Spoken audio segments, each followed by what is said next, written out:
ഈ പ്രസ്താവനയോട്, ഏത് പ്രസ്താവനയോട്?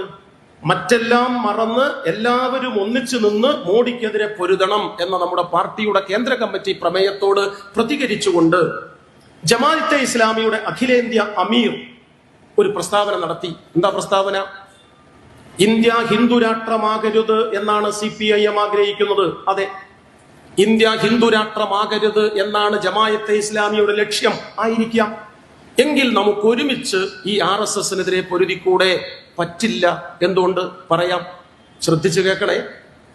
1925 വിജയദശമി നാളിൽ നാഗപ്പൂർ എന്ന പട്ടണത്തിൽ വെച്ച് ഡോക്ടർ കേശവ ബലിറാം ഹെഡ്ഗവർ എന്ന് പറയുന്ന മനുഷ്യനാണ് രാഷ്ട്രീയ സ്വയം സേവക സംഘം എന്ന പ്രസ്ഥാനത്തിന് രൂപം കൊടുത്തത്. അതിന്റെ ചുരുക്കപ്പേരാണ് RSS.